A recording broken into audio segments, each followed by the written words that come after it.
और सीधे लिए चलते आपको नागपुर, जहां पर राजनाथ सिंह सभा कर रहे हैं। धारा बह रही है, फोकस डेवलपमेंट की धारा बह रही है और यह धारा अपने आप नहीं आई है। यह आप लोगों की मेहनत, आप लोगों की आप यात्रा और आपकी क्षमताओं का ही परिणाम है। आपके अंदर जो योग्यता है, प्रतिभा है, क्षमता है, यह उसका ही परिणाम है। आपने जहां से शुरुआत की और आज जिस स्तर तक पहुंचे हैं, मैं मानता हूं अपने आप में एक वह बहुत बड़ी उपलब्धि है।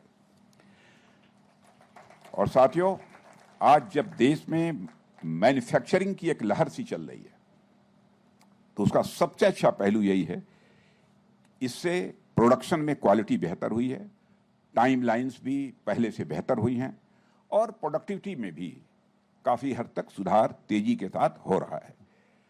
साजो सामान सही समय पर डिलीवर किए जा रहे हैं। कुल मिलाकर मुझे यदि कहना तो मैं कह सकता हूं कि हमारा डिफेंस इकोसिस्टम पहले से कई गुना मजबूत हुआ है। यह बात मैं विश्वास के साथ कह सकता हूं। खासकर साइंटिफिक टेम्परामेंट और टेक्नोलॉजी ड्रिवन अप्रोच जिस तरह से प्राइवेट सेक्टर में विकसित हुई है, वह वास्तव में काबिले तारीफ है। जितने भी प्रशंसा की जाए वह कम है। जब भी मैं इस तरह की प्रोग्रेस को कहीं प्रत्यक्ष देखता हूं तो मन से प्रसन्नता तो होती ही है कि भारत अब केवल इंपोर्टर नहीं रहा, बल्कि भारत एक्सपोर्टर बन चुका है और एक मेजर एक्सपोर्टर इस वर्ल्ड का बनने की दिशा में तेजी से भारत आगे बढ़ रहा है।